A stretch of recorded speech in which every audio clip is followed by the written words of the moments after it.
Okay, I'm going to talk to you about cell respiration, also called cellular respiration, which explains what happens to the molecules in food when you eat it. Obviously, when you eat food, you digest it. What that means is you break it down into little teeny tiny molecules, and those little molecules can go one of two places. One thing they can be used for is to build new cells or to make cells larger, and those molecules from your food are actually reused to build you. Or those molecules are broken apart to release the energy inside of them, and that energy your cells need to stay alive. Okay?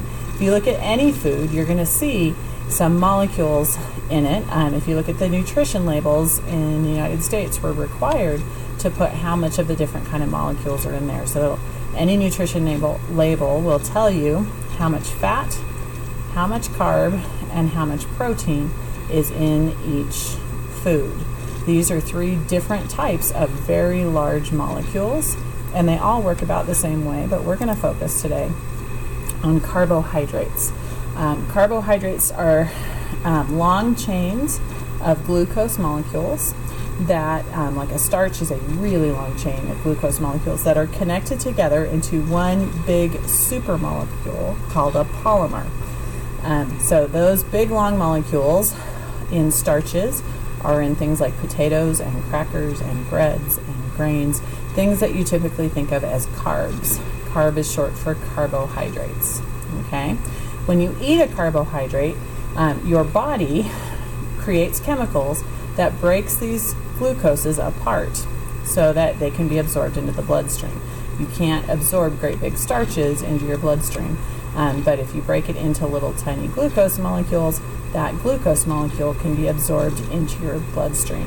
That is a chemical reaction because you're actually breaking bonds to break apart those glucoses. There's a little demo for this if you want to try placing a saltine cracker on your tongue, maybe not a whole one, maybe about a quarter of a one, and let it sit there and break down into a soft mush, and then let it break down even more.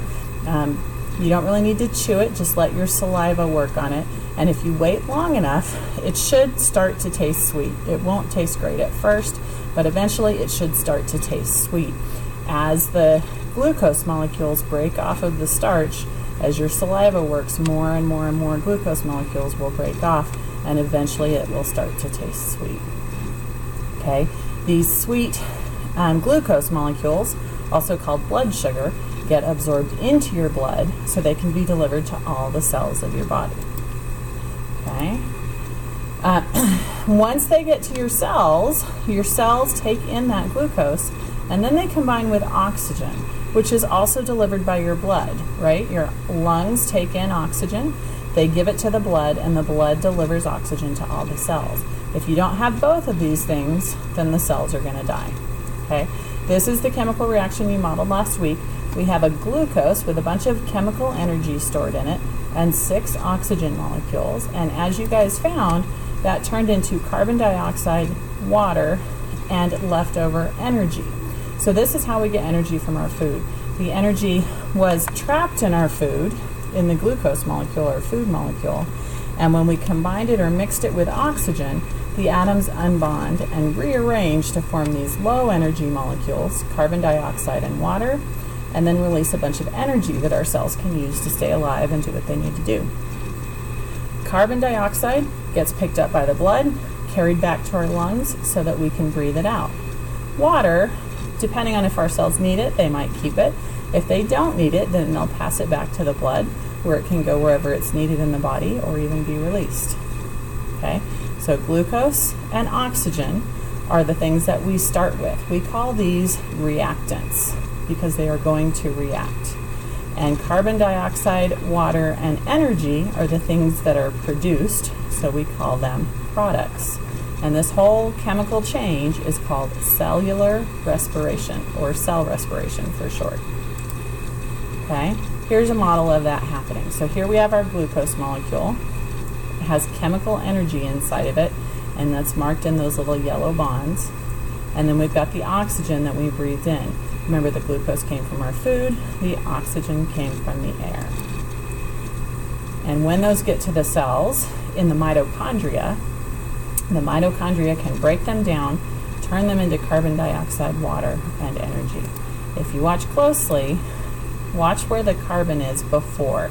There's carbon atoms in your food, in the glucose, and then as the chemical reaction of cell respiration happens, that carbon gets moved, it gets added to the two oxygens to make carbon dioxide. You also get water and energy left over. Okay? I have this on here twice for some reason. Okay, well, if we watch what happens to the oxygen, you're going to see that the oxygen just gets mixed up. It picks up a carbon and leaves. So this is basically an oxygen molecule here, except it's picked up an extra carbon. Where did that carbon come from? It came from the food, from the glucose. The energy, you can see, was in the bonds of the glucose, and it has now been released so the cell can use it. Okay, we put this into a chemical equation, just like our combustion reactions, and we can write a chemical equation for cell respiration. So here's the chemical equation, C6H12O6 plus 6O2 yields 6CO2 plus 6H2O, and some people will write plus energy. We say glucose reacts with oxygen to yield carbon dioxide and water. The first half of this chemical equation, the before, those are the reactants. Remember, they're what's going to react. Glucose and oxygen are the reactants. Carbon dioxide and water then are what's produced, so we call those the products. Reactants on the left side of the arrow, products on the right side of the arrow. Okay? We can see this happening in the cells of an animal. So here's a cow, and we're going to look at his muscle cell right here. And we're going to see that the blood is dropping off glucose to the cell, and the blood is dropping off oxygen to the cell. That's actually going to go into the mitochondria of the cell, and it's going to release water and carbon dioxide. What you don't see coming out is energy. That's because the cell is going to keep and use the energy for itself. Again, this is cell respiration. A lot to remember here, so I have a little cheer for you to help you remember. Cell respiration, what does it do? Takes in glucose and O2. With mitochondria, what do you see? Water, CO2, and energy.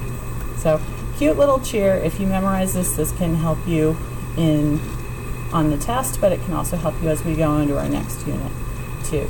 Up here, we have the reactants.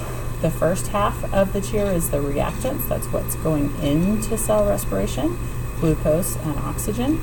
And then the second half of the cheer is what the products, what's coming out, water, carbon dioxide, and energy.